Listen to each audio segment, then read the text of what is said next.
প্রাণপ্রিয় শিক্ষার্থীরা, আমি আশা করি সবাই তোমরা ভালো আছো। যে যেখানে থাকো ভালো থাকো, নিরাপদে থাকো, এটাই কামনা করি। তবে তোমাদের সাথে দেখা সাক্ষাৎ না হলেও আমরা তোমাদের কথা স্মরণ করছি এবং স্মরণ রেখেই তোমাদের কল্যাণের জন্য কিছু ক্লাস নিচ্ছি। আশা করি তোমরা এই ক্লাসগুলো একটু নিয়মিতভাবে অনুসরণ করবে এবং নিজেদের প্রস্তুতি নেবে।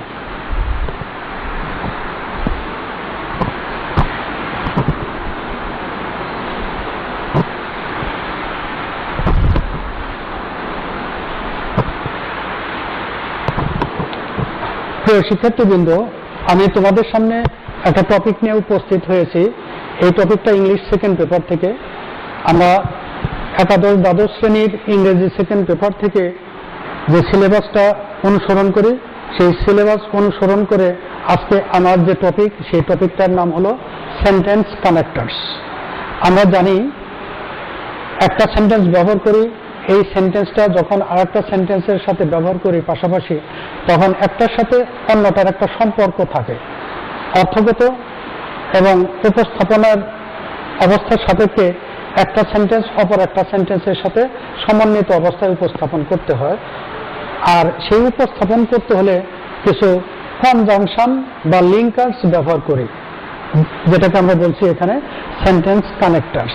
অর্থাৎ দুইটা বা তিনটা সেন্টেন্সকে সমন্বয় করতে, একটাকে অপরের পাশাপাশি উপস্থাপন করতে যে লিঙ্কার্সগুলো বা কনজাংশনগুলো ব্যবহার করি, সেগুলোকে আমরা বলছি সেন্টেন্স কানেক্টর।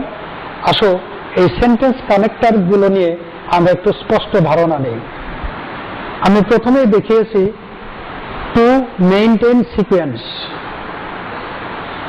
ধারাক্রম বা পর্যায়ক্রম উপস্থাপন করতে যে, অর্থাৎ একটা প্যারাগ্রাফ লিখছি অথবা একটা কম্পোজিশন লিখছি, এই ক্ষেত্রে একটা ধারাক্রম বা পর্যায়ক্রম পরপর সেন্টেন্সগুলো সাজাতে হয়। সেই সেন্টেন্সগুলো আমরা কিভাবে সাজাবো এবং কোন ধরনের লিঙ্কারগুলো ব্যবহার করব, সেই সিস্টেমটাই হলো টু মেইনটেইন সিকোয়েন্স। এই সিকোয়েন্স বা পর্যায়ক্রম ধারাবাহিকভাবে সাজাতে যে ওয়ার্ডগুলো বা ফ্রেজগুলো আমরা ব্যবহার করি তাদেরকে বলছি কানেক্টর। সেই কানেক্টরগুলো আমি দেখেছি, দেখো স্ক্রিনে।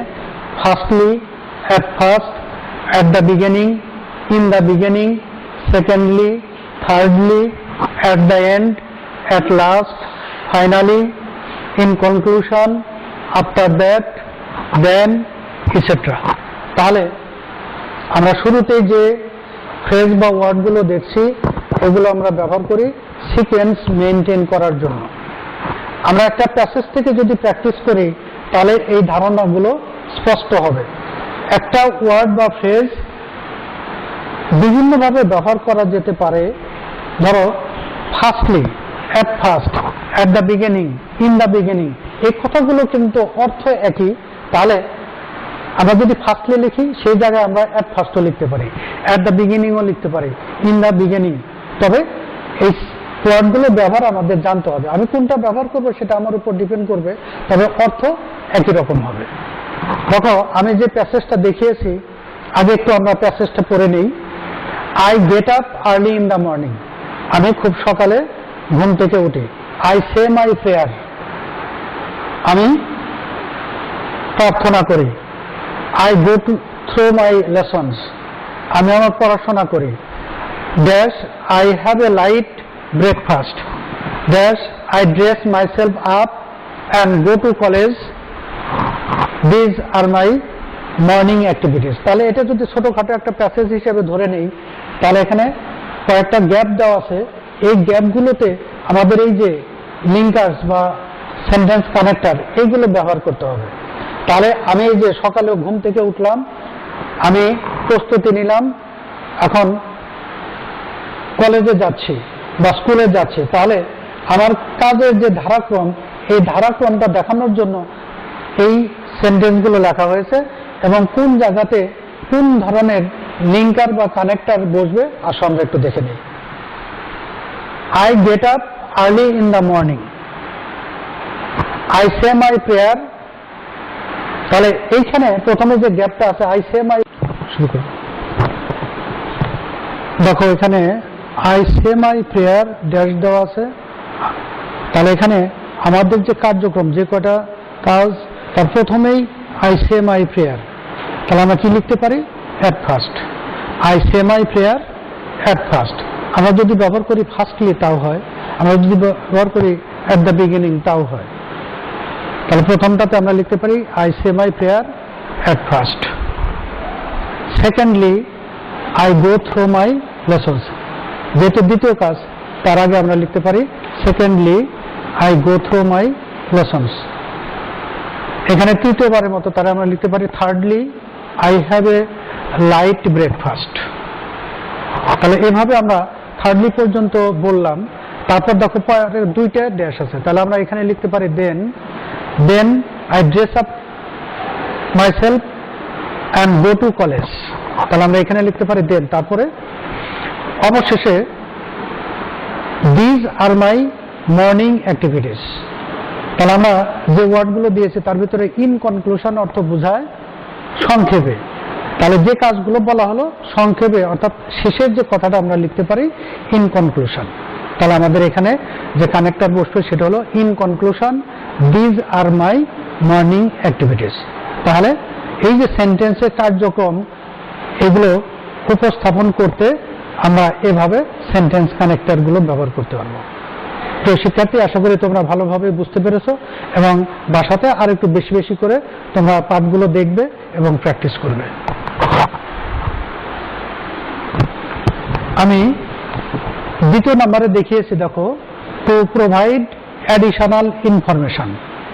আমরা যদি অধিক আরো বেশি বেশি তথ্য দিতে চাই তাহলে সেক্ষেত্রে কোন ধরনের সেন্টেন্স কানেক্টরগুলো সাধারণত আমরা ব্যবহার করি? দেখো, and, as well as, also, to, or, so on, similarly, both dot dot and, either dot dot or, neither dot dot nor, not only dot dot but also, moreover, besides, etc. তাহলে এই ধরনের sentence কানেক্টরগুলো আমরা অতিরিক্ত তথ্য দেওয়ার ক্ষেত্রে ব্যবহার করি। তাহলে আসো আমরা কোনগুলো ব্যবহার করব সেন্টেন্স প্যাটার্নের উপর ডিপেন্ড করে। আসো দেখি, he came to my house, attended my birthday party. তাহলে দেখা যাচ্ছে যে দুইটা কাজ, কেম আর একটা হলো অ্যাটেন্ডেড, দুইটা অ্যাফার্মেটিভ সেন্টেন্সের অংশ। তাহলে আমরা সেই ক্ষেত্রে জানি যে সমজাতীয় ক্লজ যদি হয় তাহলে সেই ক্ষেত্রে অ্যান্ড দ্বারা যুক্ত হয়। তাহলে আমরা লিখতে পারি and, he came to my house and attended my birthday party. সে আমার বাড়িতে আসলো, আমার জন্মদিনের পার্টিতে অংশগ্রহণ করলো। তাহলে আমরা এখানে কি লিখতে পারি? অ্যান্ড। তাহলে এই অ্যান্ড এই সেন্টেন্সের জন্য একটা connector. Number B, dash Rumi dash his sister has done this. তাহলে অবস্থান্তরে আমরা দেখতে পারি যে দুইটা গ্যাপ আছে, তবে এখানে আছে রুমি আর একটা হচ্ছে হিজ সিস্টার।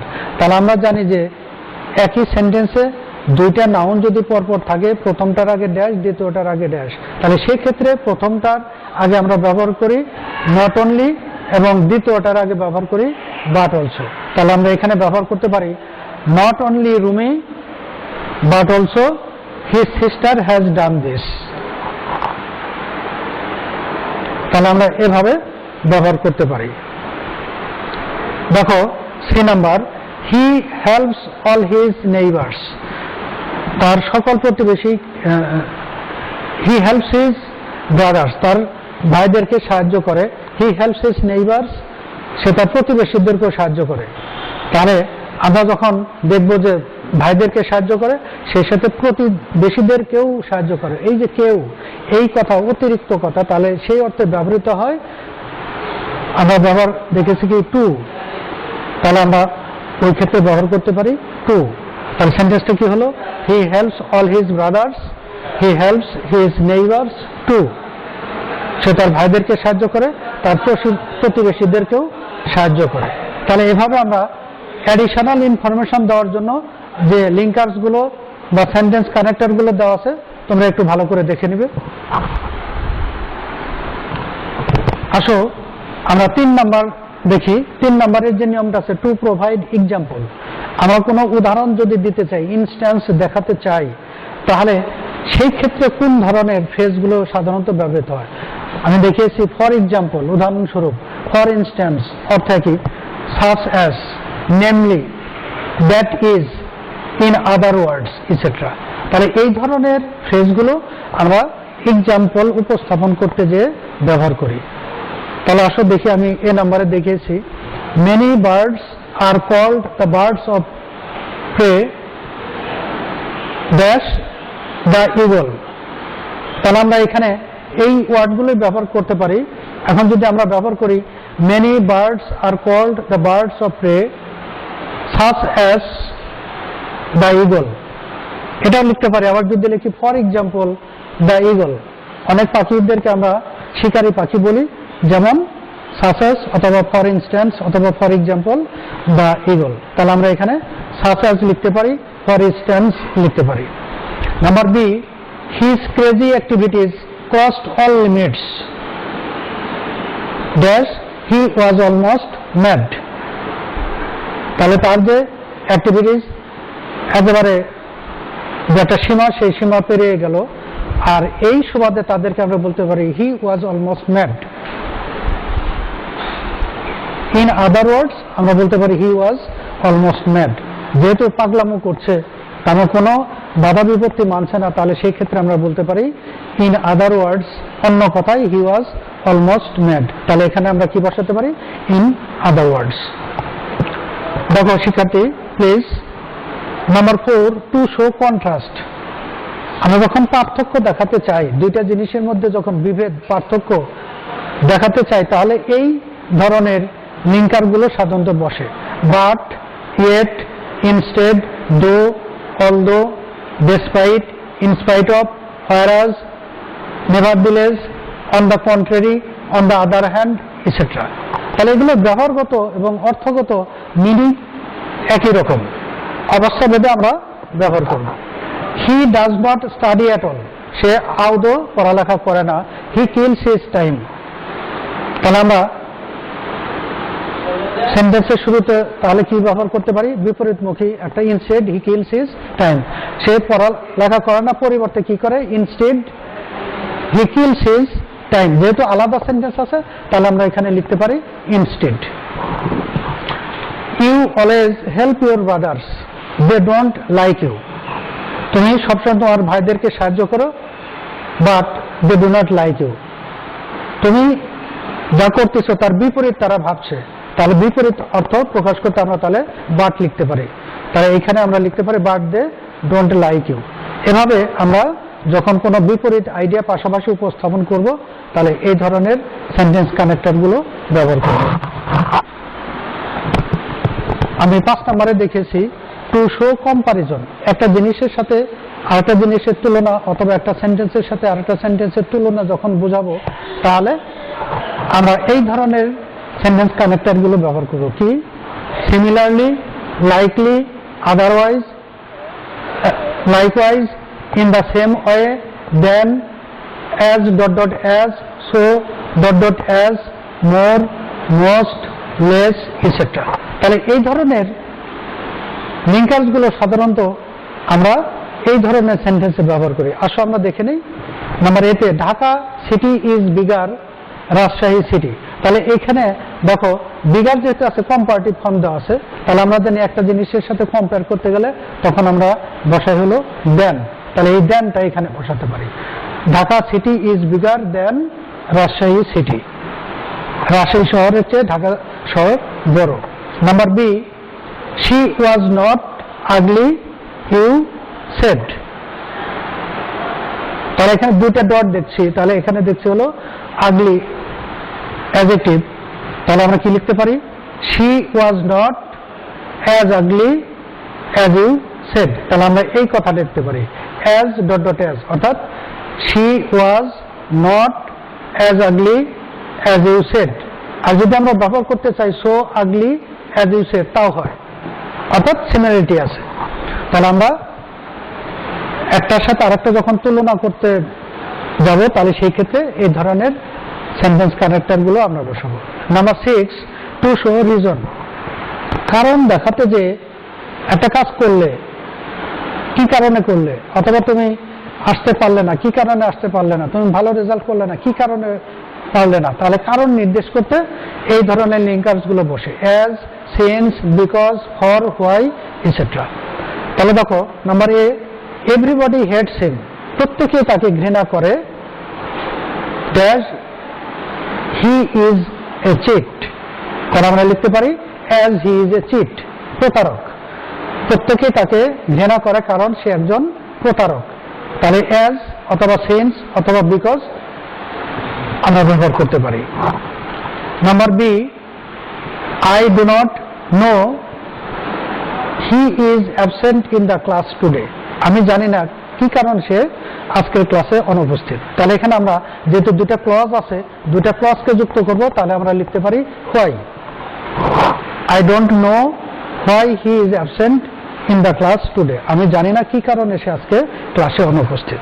তাহলে এইভাবে আমরা কারণ নির্দেশ করতে as, since, because, for, why এগুলো ব্যবহার করতে পারি। প্রিয় শিক্ষার্থী, দেখো 7 নম্বরে আমি দেখিয়েছি টু শো রেজাল্ট, ফল প্রকাশ করতে, ফলাফল দেখাতে যে আমরা যে সেন্টেন্স ক্যারেক্টার গুলো ব্যবহার করি সেগুলো এগুলো, so, therefore, hence, as a result, as a consequence, consequently, eventually, thus, etcetera. এগুলো অর্থ একই রকম, আমরা আসলে দেখি কোনটাতে কোন ধরনের লিঙ্কার ব্যবহার করা যায়। Number 1, Reza was sincere in duty, he got rapid promotion, Reza তার কাজের প্রতি যথেষ্ট সৎ ছিল, হি গট র্যাপিড প্রমোশন, এই কারণে সে তাড়াতাড়ি একটা প্রমোশন পেল। তাহলে আমরা বলতে পারি কি সো অথবা দেয়ারফর, তাহলে কি লিখতে পারি, Reza was sincere in duty, so he got rapid promotion. তাহলে এখানে এই গ্যাপে আমরা কি লিখবো, সো, এটা একটা sentence connector. The criminal killed the man, he was punished, তাহলে ক্রিমিনাল লোকটিকে হত্যা করলো, অ্যাজ এ রেজাল্ট, ফলে হি ওয়াজ পানিশড, তাকে শাস্তি দেওয়া হলো।